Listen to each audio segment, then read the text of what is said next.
यहाँ पर स्टार्ट करेंगे। जो हमारा विजन का जो मेंस का आंसर राइटिंग में दिखा रहा था आपको, तो यहाँ से देखो आपका मैं 2066, ठीक है, 2066 में ऑलरेडी पूरा पेपर करा चुका हूँ, राइट। जो 20 क्वेश्चन है मैं करा चुका हूँ। यहाँ पे क्या है पेपर का नाम, जो कोड है 2067, ठीक है। तो ये आपका 2067 और टेस्ट नंबर ये 6 है, वो मैं 5 पेपर तक आपको करा चुका हूँ। 5 पेपर मतलब आपके 20 क्वेश्चन एक में होते हैं, तो 100 क्वेश्चन में ऑलरेडी आपको मैं करा चुका हूँ प्रैक्टिस, राइट। तो यहाँ से मैं स्टार्ट करूँगा 2067 टेस्ट नंबर, ठीक है। तो स्टार्ट करते हैं, क्या क्वेश्चन है और किस टाइप से क्वेश्चन को आपको यहाँ पर लिखना है, राइट। तो ये आपका पूरा फ्रेम, जो पेपर का फ्रेम रहता है, मैंने पूरा दिखा देता हूँ जैसे ये, और मैं इसको टेलीग्राम में भी पूरा जो पेपर रहेगा और डाल दूँगा, प्रैक्टिस करते रहिएगा। बाकी मैं आगे और आपको बताता रहूँगा कैसे क्वेश्चन करना है, ठीक है। तो स्टार्ट करते हैं क्वेश्चन को। देखो पहला क्वेश्चन यहाँ पर बोल रहा है, जब जितने क्वेश्चन है सब दिए हुए हैं, पहला दूसरा तीसरा चौथा पांचवा जितना है ना क्वेश्चन, सब यहाँ पर क्वेश्चन दिया हुआ है, राइट। आप क्वेश्चन सब देख सकते हैं ये। तो मैं सीधे से क्वेश्चन, पहले नंबर क्वेश्चन से स्टार्ट करता हूँ यहाँ, राइट। ये देखो यहाँ पर आप जैसे कि आप मेंस टेस्ट सीरीज ज्वाइन करेंगे तो यहाँ पर आपको ऐसा मिलता है, जैसा ये है कि आपको जितना भी मार्क्स आएगा ना, आपका नेम लिखना है। तो इस टाइप से आप पूरा अपना देख सकते हैं इसमें, ठीक है। तो स्टार्ट करते हैं पहले क्वेश्चन से। यहाँ पर पहला क्वेश्चन है,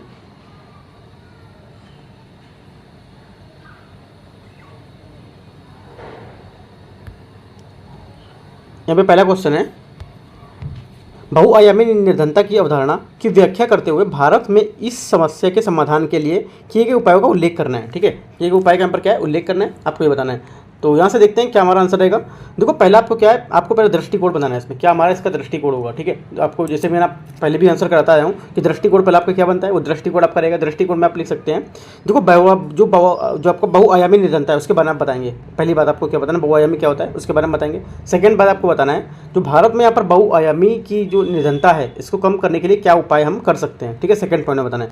थर्ड पॉइंट में हम बताएंगे कि इसमें जो निष्कर्ष रहेगा, इन दोनों को निकालेंगे, जो निष्कर्ष आएगा वो यहाँ पे आप अपना निष्कर्ष डालेंगे, ठीक है। तो स्टार्ट करते हैं आंसर को कैसे लिखना है। तो देखते हैं आंसर कैसे लिखना है। देखो पहले आप बताएंगे बहुआयामी जो आपका निर्धनता है उसके बारे में बताएंगे। तो क्या बताएंगे यहाँ पर आप, बहुआयामी जो आपका निर्धनता है, आय के मानदंड से जो परे जाकर निर्धनता के किसी निर्धन व्यक्ति द्वारा 3 प्रमुख क्षेत्रों जीवन स्तर, शिक्षा और स्वास्थ्य की देखभाल में एक समान, मतलब क्या है, एक साथ सामना की जाने वाली तीव्र जो वंचना है उसके रूप में मापी जाती है, राइट। हाल ही में नीति आयोग ने जो राष्ट्रीय बहुआयामी निर्धनता सूचकांक है इसको बेसलाइन रिपोर्ट यहाँ पर जारी किया है इसका, ठीक है। बेसलाइन रिपोर्ट यहाँ पर दिखा गया, इसको जारी किया है, ठीक है। ये आप पॉइंट यहाँ पर लिख सकते हैं। उसके बाद आपको एक लाइन छोड़ के लिखना है यहाँ से, बहुआयामी जो दृष्टिकोण है, हेडिंग डालिए बहुआयामी दृष्टिकोण, ठीक है। उसको में लिखना है आपको बहुउद्देशीय पारिवारिक जो सर्वेक्षण है उसकी उपलब्धता, ठीक है, क्या उसकी उपलब्धता को लाभ उठाता है। ये एक ऐसा ही सर्वेक्षण है जो विभिन्न आयामों पर आंकड़े यहाँ पर तैयार करने की अनुमति प्रदान करता है, ठीक है। ये अतिव्यापी जो वंचनाएं हैं इनका अनुभव करने वाले लोगों की यहाँ पर पहचान भी करता है, ठीक है। ये भी आप पॉइंट दिखाएंगे। उसके बाद सेकंड पॉइंट आपको हेडिंग डालना है। सेकंड पॉइंट में हेडिंग रहेगा आपका बेहतर तुलना, ये आपकी हेडिंग है। बेहतर तुलना में क्या लिखेंगे आप, बेहतर तुलना लिखेंगे जो आपका बहुआयामी निर्धनता सूचकांक है वो विभिन्न क्षेत्रों में निर्जातीय समूहों को किसी अन्य जनसंख्या के उपसमूह में जो हमारी बहुआयामी है उसमें निर्धनता के प्रसार को दर्शाता है, ठीक है। सेकंड पॉइंट लिखेंगे। थर्ड पॉइंट यहाँ पर लिखेंगे आप बाल मृत्यु दर, ठीक है। थर्ड पॉइंट आप हेडिंग डालेंगे यहाँ पर, इसमें लिखेंगे बाल मृत्यु दर। तो इसमें लिखेंगे, इसके अंतर्गत पॉइंट लिखेंगे, पहला पॉइंट बाल मृत्यु दर के अंतर्गत इसमें लिखेंगे नगद प्रोत्साहन के माध्यम से संस्थागत वितरण को बढ़ावा देने के लिए जननी सुरक्षा योजना को जननी शिशु सुरक्षा कार्यक्रम यहाँ पर स्टार्ट किए गए थे, ठीक है, प्रारंभ किए गए थे। अगला लिखेंगे पॉइंट इसी में, वर्ष 2030 तक एकल अंकी जो नवजात शिशु मृत्यु दर है उसको एकल अंकी जो मृत्यु शिशु हैं उनमें जन्म दर में क्या है लक्ष्यों में प्राप्ति सुनिश्चित करने की दिशा में वर्ष 2014 में भारत नवजात कार्यक्रम योजना इसको भी आरंभ यहाँ पर किया गया था, ठीक है। थर्ड पॉइंट इसी में लिखेंगे आप बच्चों को जानलेवा रोगों से विरुद्ध टीकाकरण को प्रदान करने के लिए सार्वभौमिक टीकाकरण कार्यक्रम आरंभ किया गया, ठीक है। इसी प्रकार मिशन इंद्रधनुष और आपका गहन मिशन इंद्रधनुष यहाँ पर बच्चों को जो आपका प्रतिरक्षित हैं उनको करने हेतु यहाँ पर आरंभ किया गया था। तो ये क्या था, इसको टीका लगाना था, ठीक है, जो वैक्सीनेशन करना था। जिनका ना तो टीकाकरण नहीं हुआ है या आंशिक रूप से नहीं हुआ है उसका क्या है टीकाकरण किया जाना था यहाँ पर, ठीक है। तो ये सब यहाँ पे पॉइंट आप दिखा सकते हैं। एक पॉइंट यहाँ पे और डाल सकते हैं हेडिंग के थ्रू, राष्ट्रीय बाल स्वास्थ्य कार्यक्रम। इसमें लिखेंगे 0 से 18 वर्ष तक के, ठीक है, 0 से जो 18 वर्ष तक के आयु के सभी बच्चों को व्यापक देखभाल प्रदान करना, ठीक है। ये भी आप पॉइंट यहाँ पर दिखा सकते हैं। उसके बाद इसी में आपको नेक्स्ट हेडिंग डालनी है पोषण, ठीक है, क्या पोषण, ठीक है। ये पोषण हेडिंग डालेंगे, उसमें लिखेंगे आप भारत में व्याप्त जो कुपोषण है उसकी समस्या से निपटने के उद्देश्य से राष्ट्रीय पोषण जो मिशन है, पीएम पोषण जो हमारी योजना है वो जैसी योजना यहाँ पर क्या आरंभ की गई हैं। इसी में सेकंड पॉइंट लिखेंगे आप गंभीर रूप से कुपोषित बच्चों को उपचार के प्रबंधन के लिए सार्वजनिक स्वास्थ्य सुविधा को पोषण पुनर्वास केंद्र यहाँ पर क्या स्थापित किए गए हैं। तो ये दोनों पॉइंट यहाँ पे आप दिखाएंगे, ठीक है। उसके बाद अगला लिखेंगे हेडिंग, अगला लिखेंगे इसमें शिक्षा, ठीक है, शिक्षा के बाद तो इसमें पॉइंट डालेंगे अंदर, इसमें लिखेंगे सर्व शिक्षा अभियान महिला जो आपकी समाख्या है इसका कार्यक्रम व्यावसायिक शिक्षा योजना, सुभेद वर्गों के लिए छात्रवृत्ति योजना, ठीक है, विभिन्न जो फेलोशिप आदि जैसी विभिन्न योजनाएं हैं उनको यहाँ पर क्या है प्रदान की जा रही हैं। अगला पॉइंट इसी में लिखेंगे नई शिक्षा नीति, है ना, इसी में लिखेंगे नई शिक्षा नीति 2000 स्कूली जो हमारी नई शिक्षा नीति 2020 है, ठीक है, उसकी स्कूली शिक्षा के सभी स्तरों तक सार्वभौमिक पहुंच सुनिश्चित करने के लिए आराम यहाँ पर की गई थी, ये पॉइंट दिखाएंगे। उसके बाद आपको दिखा देना जीवन स्तर, ठीक है, जीवन स्तर, इसमें क्या पॉइंट डालने हैं, इसमें पॉइंट आपको बताना है जो स्वच्छ भारत अभियान है इसका उद्देश्य सफाई का स्वच्छता को सुनिश्चित करना, फर्स्ट पॉइंट क्या डालेंगे। सेकंड पॉइंट आप यहाँ पर डालेंगे प्रधानमंत्री आवास योजना का उद्देश्य सभी के लिए आवास उपलब्ध कराना, ठीक है। थर्ड पॉइंट यहाँ पर आप डालेंगे इसमें जो स्वजल योजना है, स्वच्छ जल पेयजल मतलब पेयजल उपलब्ध कराने के लिए यहाँ पर इसको आरंभ किया गया था। चौथा पॉइंट आप करेगा यहाँ से पीएम उज्ज्वला योजना, इससे क्या है स्वच्छ रसोई गैस उपलब्ध कराने के लिए यहाँ पर आरंभ की गई थी, है ना। अगला क्वेश्चन यहाँ पे क्या रहेगा आपका पॉइंट, अगला पॉइंट रहेगा प्रधानमंत्री सहज बिजली हर घर योजना, ये क्या सौभाग्य योजना, जिसके तहत क्या बीपीएल परिवारों को निःशुल्क और यहाँ पर जो अन्य परिवार थे उनको यहाँ पर रियायती दरों पर बिजली कनेक्शन यहाँ पर प्रदान किए जाएंगे, ठीक है। तो आपको ये पूरे पॉइंट हो गए। अब उसके बाद अपना निष्कर्ष डालना है। निष्कर्ष में क्या डालेंगे, उपयुक्त पहलों के अतिरिक्त, ठीक है, उपयुक्त पहलों के अतिरिक्त सरकार को आर्थिक विकास, कृषि विकास, जो आपका मानव संसाधन विकास है, अवसंरचना विकास, ये सब जितने भी हैं इसमें क्या है आपका इसमें तेजी लाने के लिए यहाँ पर ध्यान केंद्रित करना चाहिए, ठीक है। इससे भारत को जो आपका असंधारी विकास लक्ष्य है आपका, जो आपका सस्टेनेबल डेवलपमेंट गोल 1 है, अर्थात प्रत्येक जगह से क्या निर्धनता को उसके प्रत्येक रूप में यहाँ पर समाप्त करना, इसको यहाँ पर प्राप्त करने में सहायता मिलेगी, ठीक है। ये आप आपको निष्कर्ष में बता सकते हैं, ठीक है। अगला देखते हैं, काफ़ी अच्छा क्वेश्चन था ये, ठीक है। अगला क्वेश्चन देखते हैं सेकंड नंबर क्वेश्चन को। यहाँ पे सेकंड नंबर क्वेश्चन है, सेकंड नंबर क्वेश्चन ये दिया हुआ है आपका, भारत में वाणिज्यिक कोयला खनन के लाभों को उससे जुड़ी चुनौतियों का विवेचना करना है, ठीक है। तो क्या है आपका जो यहाँ पर देखते हैं क्या यहाँ पे आपको क्वेश्चन है, तो इसका दृष्टिकोण क्या रहेगा, दृष्टिकोण देखते हैं। पहला जो हमारा दृष्टिकोण रहेगा वो क्या रहेगा। अब इसको देखो, पहली बात क्या पूछा, वाणिज्यिक जो कोयला खनन उसके लाभ के बारे में पूछा, तो आपको क्या वाणिज्यिक कोयला खनन के बारे में आपको बताना है क्या होता है फर्स्ट पॉइंट में, ठीक है। सेकंड पॉइंट में आप यहाँ पर बताएंगे, सेकंड पॉइंट में आप बताएंगे यहाँ पर भारत में वाणिज्यिक कोयला खनन के लाभ क्या लाभ हैं इसकी विवेचना कर देंगे सेकंड पॉइंट में। थर्ड पॉइंट क्या बताएंगे, थर्ड पॉइंट इससे संबंधित चुनौतियाँ क्या हैं, क्या क्या चुनौतियाँ हो सकती हैं वो आप थर्ड पॉइंट में बताएंगे। और चौथे में अपना क्या है निष्कर्ष डाल देंगे, क्या यहाँ पर निष्कर्ष होगा, ठीक है। देखो यहाँ पर जो ऐसे मैं कॉपी दिखा रहा हूँ आपको, इसके अंदर ही आपको लिखना होता है, इतना एरिया के अंदर ही यहाँ पर आपको लिखना होता है आंसर, ठीक है। तो हमारा आंसर क्या होगा, आंसर देखते हैं। आंसर बताएंगे वाणिज्यिक कोयला जो खनन उसके बारे में संक्षिप्त परिचय देंगे। तो देखते हैं क्या है, इसमें लिखेंगे आप हाल ही में भारत वाणिज्यिक कोयला खनन व्यवस्था की ओर से स्थानांतरित हुआ है, ठीक है। वाणिज्यिक कोयला खनन जो आपका है निजी क्षेत्र को बिना किसी अंतिम जो उपयोग है उसके प्रतिबंध व्यावसायिक रूप से कोयले का खनन करने की अनुमति प्रदान करता है। इसके तहत बोली लगाने की प्रतिस्पर्धी जो आपकी प्रक्रिया है इसके माध्यम से कोयला खनन ब्लॉक आवंटित किए जाते हैं। वर्तमान में ये प्रसंस्करण जो अवसंरचना है सहित कोयला खनन गतिविधि स्वचालित मार्ग के माध्यम से 100% प्रत्यक्ष विदेशी निवेश FDI की अनुमति प्रदान की गई है। ये आप यहाँ पर लिख सकते हैं, ठीक है। ये आपका वाणिज्यिक कोयला खनन की जो आपका डिफिनीशन होगा वो हो जाएगी इंट्रोडक्शन में, प्रस्तावना में, ठीक है। अगला यहाँ पे पॉइंट लिखेंगे वाणिज्यिक जो कोयला खनन है उसके लाभ क्या हैं, जैसा कि यहाँ पर पूछा है इसके लाभ क्या होंगे, लाभ आप लिखेंगे। इसमें लाभ वाले में आपको फर्स्ट पॉइंट में लिखना है और यहाँ पर हेडिंग डालनी है। हेडिंग क्या डालनी है, आयात पर भारत की निर्भरता को कम करना, ये हेडिंग है। इसके अंतर्गत लिखेंगे आप भारत अपनी कोयले की वार्षिक जो आवश्यकता है उसको 5वां हिस्सा आयात के माध्यम से पूरा करता है। वाणिज्यिक कोयला खनन से इस मात्रा में कम से कम 1/3 कमी होने की यहाँ पर संभावना है, ठीक है, ये बता सकते हैं। सेकंड पॉइंट आप बताएंगे कोयला क्षेत्र आधुनिकीकरण, नई जो खनन कंपनियां हैं, मशीनीकरण है, स्वचालन जो खनन प्रथाएं आदि यहाँ पर क्या संदर्भ में नए मानक यहाँ पर स्थापित करेगी, सेकंड पॉइंट बताएंगे।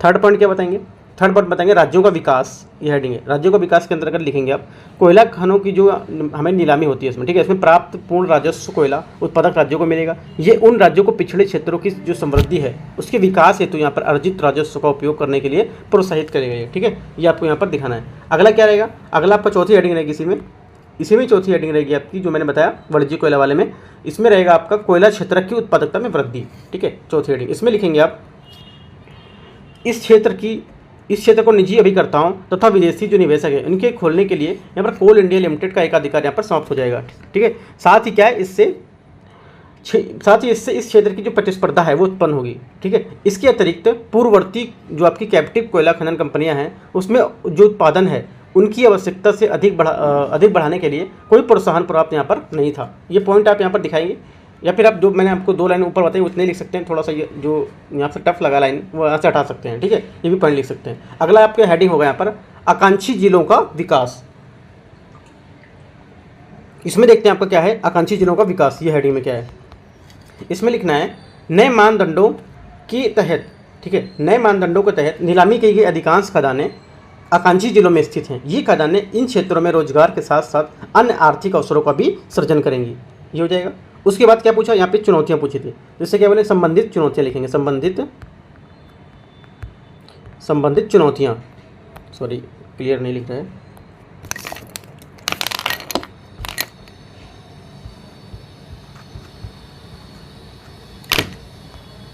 संबंधित चुनौतियाँ आप लिख सकते हैं। तो इसमें थोड़ा सा जो पेन है चल नहीं रहा है, तो मैं यही बता रहा हूँ। संबंधित चुनौतियाँ में लिखेंगे आप, इसमें लिखना है व्यापक पात्रता मानदंड, इसी के अंदर हेडिंग है व्यापक पात्रता मानदंड। इसमें लिखेंगे चूंकि नई व्यवस्था ऐसी कंपनियों को खनन अनुमति प्रदान कर रही है जिनके पास पहले से ही खनन का कोई अनुभव नहीं है, ठीक है, इसलिए ऐसी कंपनियां नॉन सीरियस बिडर हो सकती हैं, राइट।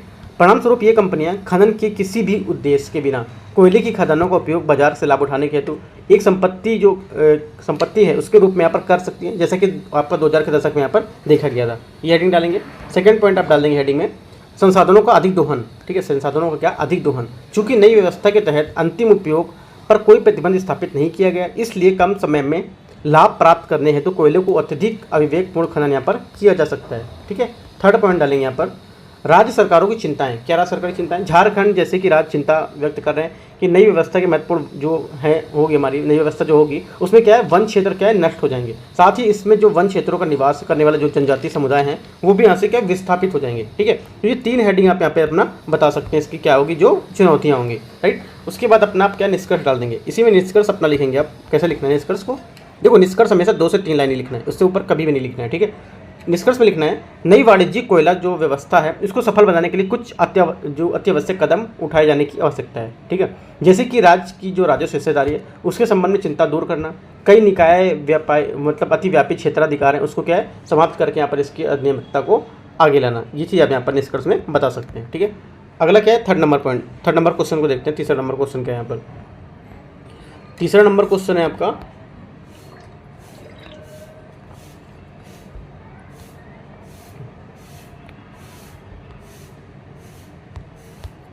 तीसरा नंबर क्वेश्चन है मेगा फूड पार्क योजना के महत्व पर प्रकाश डालिए। मेगा फूड पार्क योजना है उसके प्रकाश डालिए, साथ ही से संबंधित चुनौतियों पर चर्चा करना है। आपका जो दृष्टिकोण होगा वो क्या होगा इसको देखते हैं, ठीक है। दृष्टिकोण हमारा रहेगा मेगा फूड पार्क के बारे में आपको पहली बात बताना है, ठीक है। मेगा फूड पार्क क्या होता है और ये क्या है इसको बताना है। सेकेंड पॉइंट में आपको बताना है इससे जो इस योजना है इसके महत्व को बताएंगे। ये योजना का क्या महत्व है, जो आपकी मेगा फूड पार्क है हम क्यों बना रहे हैं, क्या है ये, ठीक है। इसके महत्व को आप बताएंगे सेकंड पॉइंट में। थर्ड पॉइंट में आपको क्या बताना है, थर्ड पॉइंट पे आप यहाँ पर बताएंगे इससे संबंधित क्या चुनौतियाँ हैं, ठीक है। थर्ड पॉइंट में आप बताएंगे इससे क्या संबंधित चुनौतियाँ हमारी हैं, वो चुनौतियाँ बताएंगे। फोर्थ पॉइंट पे अपना आप निष्कर्ष डाल देंगे, ठीक है। तो इस टाइप से आपका आंसर यहाँ से पूरा हो जाएगा, राइट। तो स्टार्ट करते हैं आंसर को। देखो वर्ष 2008 में इसका इंट्रोडक्शन लिखेंगे। वर्ष 2008 में आरंभ की गई मेगा फूड पार्क MFP, ठीक है, MFP योजना का उद्देश्य, मतलब मेगा फूड पार्क योजना का उद्देश्य क्लस्टर आधारित दृष्टिकोण के साथ खेतों से बाजार तक एकीकृत मूल्य श्रृंखला के साथ साथ आधुनिक खाद्य प्रसंस्करण संरचना प्रदान करना है। ये आपका मेगा फूड पार्क होता है। यह योजना हब और स्पोक मॉडल पर संचालित होती है। किस पर संचालित होती है, हब और स्पोक मॉडल पर क्या हो संचालित होती है, ठीक है। ये यहाँ पे आपको इतना बात बतानी है। इसमें स्पोक के रूप में संग्रहण जो आपका प्राथमिक प्रसंस्करण केंद्र है तथा हब के रूप में यहाँ पर क्या है एक केंद्रीय प्रसंस्करण केंद्र, यहाँ पर ये शामिल होते हैं, राइट। वर्तमान में ये प्रधानमंत्री किसान संपदा योजना का एक घटक है, ठीक है। इतना आपको यहाँ पर बता देना है, ठीक है। अगला देखते हैं यहाँ पे इसमें क्या लिखना है, अगली हेडिंग यहाँ से इसी में अगली हेडिंग लिखेंगे जो आपकी मेगा फूड पार्क योजना है इसका महत्व क्या है। यहाँ पे महत्व पूछा है तो मेगा फूड पार्क इसका क्या महत्व होगा वो देखते हैं। क्या महत्व है यहाँ पर ये लिखते हैं, देखते हैं। इसी के अंदर हेडिंग है महत्व में अवसंरचना का निर्माण, ठीक है। और इसमें प्राथमिक जो आपके प्रसंस्करण केंद्र है इसको संग्रहण केंद्र के मतलब रूप में खेतों के निकट प्राथमिक प्रसंस्करण का भंडारण का अवसंरचना का निर्माण किया जाएगा। साथ ही इसमें क्या केंद्रीय प्रसंस्करण केंद्र में सामान्य सुविधाओं तथा सड़क जो विद्युत जल आदि जैसी अवसंरचना है इनको सक्षम पे बनाना है यहाँ, ठीक है। ये आपको पहली हेडिंग में लिखना है। सेकंड हेडिंग में लिखना है एकीकृत मूल्य श्रृंखला, जबकि एकीकृत मूल्य श्रृंखला है वो क्या होती है ये लिखना है। इस योजना का उद्देश्य एक एकीकृत मूल्य श्रृंखला की स्थापना की सुविधा को प्रदान करना है, ठीक है। ये श्रृंखला मुख्य रूप से खाद्य प्रसंस्करण की सुविधा युक्त जो यहाँ पर अपेक्षित फॉरवर्ड और बैकवर्ड के लिंकेज हैं उसको समर्थन करेगी, राइट। आपको ये बताना है। अगला क्या है उत्पादकता को अधिकतम करते हैं। इसमें क्या है, थर्ड पॉइंट में आप हेडिंग लिखेंगे उत्पादकता को अधिकतम करते हैं। तब क्या होगा, इस योजना का उद्देश्य जो आपका किसानों को प्रसंस्करण है उसको खुदरा विक्रेताओं को क्या एक साथ लाना, उनको क्या है एक साथ इन दोनों को लाना, ठीक है। कृषिगत उत्पादन से बाजार को जोड़ना ताकि मूल्य वर्धित जो आपका है अधिक यहाँ पर अधिकतम किया जा सके, ठीक है। ये यहाँ पर लिया। अगला क्या होगा, चौथा हेडिंग है मूल्यवर्धन, ठीक है। मूल्यवर्धन में क्या लिखेंगे आप, इसमें लिखेंगे इस योजना से किसानों की आय में वृद्धि होगी, ठीक है। वृद्धि होगी सब मंत्रालय द्वारा पहचाने के जो 22 आपके उत्पाद हैं जैसे कि आम, केला, सेब, अनानास, गाजर, फूल गोभी, बीन्स आदि के मूल्य वर्धन से क्या होगा, प्रोत्साहन मिलेगा इनको, राइट। ये जो आपका मूल्य वर्धन वाला पॉइंट है इंपॉर्टेंट पॉइंट है ये, ठीक है। आपका जो क्या है इतना मैंने बता दिया, महत्व के बारे में बता दिया। अब क्या है इसके यहाँ पर बताना है क्या संबंधित चुनौतियाँ हैं, ठीक है। MFP जो आपका मेगा फूड पार्क, इसकी क्या संबंधित चुनौतियाँ हैं, जो चुनौतियों को देख लेते हैं। तो इसमें लिखेंगे चुनौतियाँ, उसके नीचे हेडिंग लिखेंगे आप प्रतिक्रियात्मक विलंब, ठीक है। प्रतिक्रियात्मक विलंब इसमें लिखेंगे राज्य सरकारें, एजेंसियाँ जो संवैधानिक मंजूरी जो प्राप्त करने में विलंब होता है इनको, ठीक है। क्या होता है जैसे कि कुछ बिल होते हैं वो पास कर दिए गए, उसमें मंजूरी जो मिलती है उसमें टाइम लगता है, ठीक है। इससे क्या है मूल रूप से इस योजना का दृष्टिकोण सभी के एक ही व्यवस्था, ठीक है, सभी के लिए एक ही व्यवस्था अपनाने को यहाँ पर कर रहा है कि क्या है सबके लिए एक ही व्यवस्था हो, है ना। उससे क्या होगा, आसानी हो जाएगी। साथ ही योजना के विभिन्न निवेश आवश्यकताओं वाले जो निवेशक हैं उसको आकर्षित करने में भी सक्षम होगा, ठीक है। बल्कि अभी ऐसा ये नहीं हो पा रहा है, राइट। अगला पॉइंट क्या लिखेंगे, ऋण उपलब्धता से संबंधित समस्याएं, ये क्या होगी, इसमें बहुत सारी समस्या देखो, ऋण से संबंधित समस्या होंगी, है ना। प्रतिक्रियात्मक समस्याएं, मानव संसाधन का कुछ अभाव होगा यहाँ पर, ये सब चीज़ आप दिखा सकते हैं। तो ऋण उपलब्धता के संबंधित समस्या आप इसमें लिखेंगे। आपके जो मेगा फूड पार्क है इसमें स्थित इकाइयों के पास भूमि का जो स्वामित्व वो नहीं है ना, भूमि का स्वामित्व यहाँ पर नहीं होता है और इसलिए वे क्या बैंकों से ऋण प्राप्त करने के लिए भूमि को जो आपको पारस्परिक रूप से यहाँ पर उपयोग नहीं कर पाते हैं, ठीक है। अगला लिखेंगे हेडिंग मानव संसाधनों का अभाव। मानव संसाधन का अभाव भी यहाँ पर है, क्या अभाव है, श्रमिकों का कौशल स्तर तथा कुशल जो श्रम बल है उसकी उपलब्धता का यहाँ पर चिंता का सबसे बड़ा विषय है, यह पॉइंट लिखेंगे, ठीक है। महत्वाकांक्षी लक्ष्य आपको इसी हेडिंग में लिखना है, महत्वाकांक्षी लक्ष्य ये क्या है, इसमें लिखेंगे पार्क का संचालन आरंभ करने हेतु 30 महीने की समय सीमा अत्यधिक कठोर है। इसमें आकस्मिकताओं का ध्यान नहीं रखा गया है। कभी परियोजनाओं का कार्यान्वयन के दौरान विस्तृत परियोजना सपोर्ट जो होती है उसमें क्या है बदलाव के कारण चुनौतियाँ उत्पन्न हो सकती हैं, ठीक है। इतना आपको लिखना है। उसके बाद आपने क्या है यहाँ से आप निष्कर्ष डाल देंगे, अपने पॉइंट आपको सब दिखा दिए, उसको निष्कर्ष लिखेंगे। निष्कर्ष में आपको लिखना है निष्कर्ष में लिखेंगे इस योजना से संबंधित चुनौतियों को देखते हुए विभिन्न समूहों की आवश्यकता के अनुरूप लचीलापन सुनिश्चित करने हेतु योजना के मानदंडों की समीक्षा की जाने की आवश्यकता है, ठीक है। भूमि आवंटन और फूड जो पार्क है इसके विकास के संदर्भ में राज्य सरकारों को भूमिका को बढ़ाया जाना चाहिए, ठीक है। ऐसी परियोजना को बढ़ावा देने के लिए राज्य सरकारों को विशेष प्रोत्साहन या पैकेज देने की आवश्यकता है, राज्य सरकार को इसमें आगे आना चाहिए, ठीक है। ये आप थर्ड पॉइंट दिखाएंगे, मतलब थर्ड यहाँ पे अपना निष्कर्ष दिखाएंगे, ठीक है। तो यहाँ से आपका आंसर पूरा हो जाएगा। अगला देखते हैं जो चौथा नंबर क्वेश्चन है उसको देख लेते हैं, क्या चौथा नंबर क्वेश्चन है। क्वेश्चन बोल रहा है यहाँ पर भारत में पशुधन क्षेत्र के समक्ष आने वाली विभिन्न बाधाओं की पहचान कीजिए, साथ ही इन बाधाओं को दूर करने के उपाय भी सुझाइए, ठीक है। भारत में पशुधन क्षेत्र क्या है, आपको यहाँ से क्या अपना जो दृष्टिकोण बनाना है, दृष्टिकोण, ठीक है। दृष्टिकोण जो होता है उसमें क्या बनाएंगे आप, दृष्टिकोण का मतलब क्या होगा, दृष्टिकोण कोई हेडिंग नहीं होती है, आपको अपने माइंड में पिक्चर बनाना होता है कि मुझे आगे करना क्या है। आप आगे कुछ करने जा रहे हैं, कुछ तैयारी करने की चीज़, आप सोचते हैं मुझे क्या करना चाहिए, वही चीज़ होता है दृष्टिकोण, ठीक है। तो दृष्टिकोण में क्या बताएंगे, भारत में पशुधन क्षेत्र का जो है बात वो बताएंगे, क्या संक्षिप्त बात में बताएंगे, ठीक है।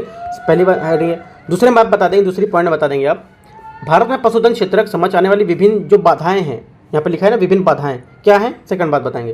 थर्ड बात में क्या बताना है, इनके साथ ही इनकी जो बाधाओं को दूर करने के लिए क्या उपाय हम कर सकते हैं वो आप थर्ड पॉइंट में बताएंगे। चौथे पॉइंट में अपना निष्कर्ष बता देंगे। तो जो जैसा लिखा है उसी टाइप से आपको यहाँ से चलना होता है, ठीक है।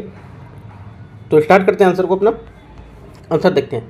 देखो इसमें लिखा है जो आपका इंट्रोडक्शन रहेगा उसमें क्या लिखना है, 20वीं पशुधन गणना के अनुसार भारत में विश्व की सर्वाधिक पशुधन आबादी विद्यमान है, सबको पता है, ठीक है। पशुधन क्षेत्र जो आपका भारत में लगभग कितना 2/3 ग्रामीण समुदाय और लगभग 8.8% आबादी को आजीविका प्रदान करता है, राइट। ये क्षेत्र सकल घरेलू उत्पाद में 4.11% तथा कुल जो कृषि है उसमें सकल घरेलू उत्पाद में 25.6% का यहाँ पर योगदान करता है। ये आपको यहाँ पर बात दिखा देनी है। उसके बाद अपना हेडिंग डालना है, भारत में पशुधन क्षेत्र के समझ आने वाली बाधाएं, जैसे कि यहाँ पर लिखा है क्या बाधाएं आने वाली है, यह हेडिंग आपको डालनी है। देखो हेडिंग आपको कुछ अलग से नहीं लिखनी होती, सब यहीं से आपको हेडिंग इसी क्वेश्चन से ही सब निकालना है आपको, ठीक है।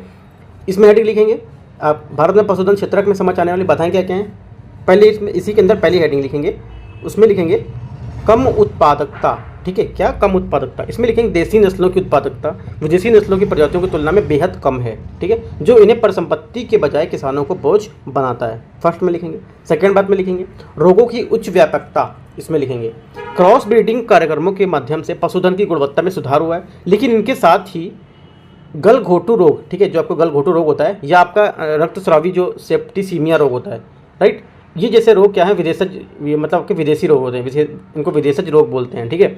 सहित यहाँ पर विभिन्न रोगों के प्रति इनकी जो आपकी सुगमता होती है वो इसमें वृद्धि हो रही है, जिनकी जो भी देखो यहाँ पर आप सीधे से ऐसा बोल सकते हैं रोगों की उच्च व्यापकता, इसमें बोलेंगे जैसे कि आपका गलघोटू रोग है, रक्तस्रावी रोग है, इसमें क्या है वृद्धि देखी जा रही है, इस टाइप से आप लिख देंगे, जिसमें क्या किसानों को आर्थिक क्षति हो रही है। जब इनको वृद्धि देखी जाएगी तो किसानों को क्या, इनको सही करने के लिए किसानों को पैसा देना पड़ेगा, ठीक है, डॉक्टर को दिखाएंगे, डॉक्टर मतलब इलाज कराएंगे इनका, तो उसका पैसा लगेगा, ठीक है। इससे क्या होगा आपका, इसमें रोगों की उच्च व्यापकता दिखेगी जिससे किसानों की क्षति होगी पैसे की, राइट। अगला क्या है इसमें, इसी में हेडिंग लिखेंगे आप अपर्याप्त अवसंरचना, इसके बाद हेडिंग लिखेंगे इसमें अपर्याप्त संरचना, ठीक है, अवसंरचना,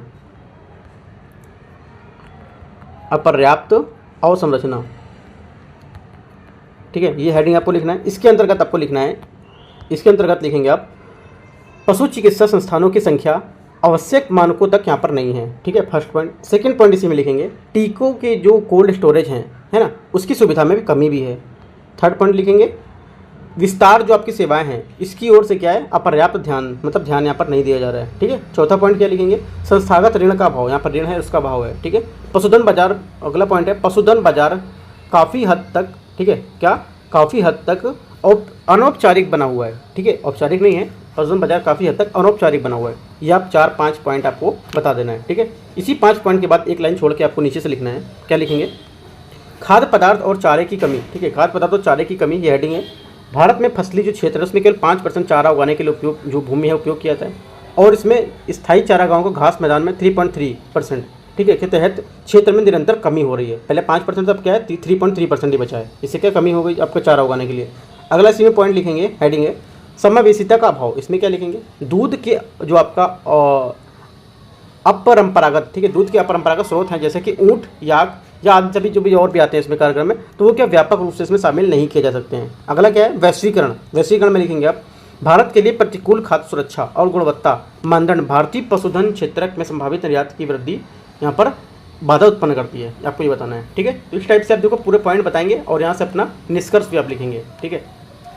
निष्कर्ष क्या लिखेंगे या फिर और कुछ पॉइंट लिख सकते हैं और या तो फिर अपना निष्कर्ष डाल सकते हैं। तो निष्कर्ष में आप क्या लिखेंगे, निष्कर्ष में लिखेंगे पशुधन न केवल अनुचित कृषि के विरुद्ध सुरक्षा प्रदान करता है बल्कि ये अतिरिक्त आय अर्जित करने का भी अवसर प्रदान करता है, ठीक है।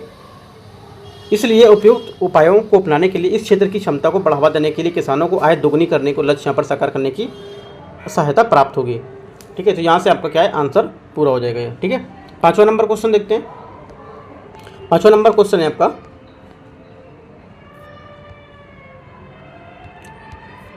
हाल ही में शुरू की गई राष्ट्रीय मुद्रीकरण पाइपलाइन के संदर्भ में परिसंपत्ति मुद्रीकरण की अवधारणा के विस्तार से व्याख्या कीजिए, साथ ही भारत में इसके किए गए महत्व पर चर्चा भी करना है, ठीक है। किसकी बात कर रहा है यहाँ पर राष्ट्रीय मुद्रीकरण पाइपलाइन की बात कर रहा है, इसके आपके बारे में पता होना चाहिए और उसको बताएंगे, ठीक है। क्या बताएंगे इसको जो यहाँ पर मुद्रीकरण पाइपलाइन उसके बारे में बताएंगे। फर्स्ट बात इसका इंट्रोडक्शन इसी से देंगे। सेकंड बात क्या बताएंगे भारत में इसके संदर्भ में क्या हम इसका मतलब महत्व है, क्यों ला रहे हैं, सब क्या कर रहे हैं, ठीक है, तो ये महत्व बताएंगे। थर्ड बात में अपना निष्कर्ष डाल देंगे क्योंकि ज़्यादा बात यहाँ पर नहीं पूछी है, ये सब विस्तार से पूछा बताने के लिए तो विस्तार से बताएंगे, उसके बाद अपना निष्कर्ष बता देंगे, ठीक है। तो स्टार्ट करते हैं आंसर, क्या आंसर होगा।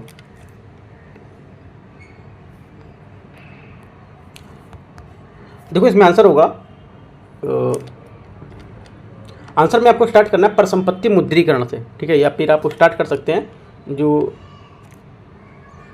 मुद्रीकरण पाइपलाइन पूछा है तो परिसंपत्ति मुद्रीकरण लिख लीजिए या तो आप बोल देंगे मुद्रीकरण पाइपलाइन, इस टाइप से भी लिख सकते हैं, ठीक है। इनको क्या है जो परिसंपत्ति मुद्रीकरण है इसको समान तौर पर परिसंपत्ति या पूंजी पुनर्चक्रण के रूप में भी जानते हैं, ठीक है। ये विश्व स्तर पर व्यापक रूप से उपयोग की जाने वाली एक व्यावसायिक परंपरा है, ठीक है। इसमें सरकार के स्वामित्व वाली जो परफॉर्मिंग जो परिसंपत्ति होती हैं, ठीक है, उसको सीमित अवधि के लिए यहाँ पर निजी क्षेत्र को हस्तांतरित किया जाता है, ठीक है। ऐसा परिसंपत्ति इन जो हमारी निष्क्रिय जो पूंजी है इसको अनलॉक करने के लिए उन जो परिस्थितियां हैं उन परियोजनाओं को हमारा पुनर्वेश करने के लिए ये स्थिति के उनके लिए बेहतर समझी जाती है, ठीक है। ये मुद्रीकरण के माध्यम से संपत्ति सृजन के दृष्टिकोण पर आधारित होती है, ठीक है। ये बात आपको बता देनी है। तो मैं 2 लाइनें स्टार्टिंग बताई थी, वो 2 लाइनें स्टार्ट कर सकते हैं आप बताने के बाद, ठीक है। अगला यहाँ पे लिखेंगे, हेडिंग डालेंगे, इसकी हेडिंग क्या होगी इसमें, परिसंपत्ति मुद्रीकरण की अवधारणा को निम्नलिखित आसपास निर्मित किया गया है। किस किस के आसपास निर्मित किया गया, ये लिखना है आपको।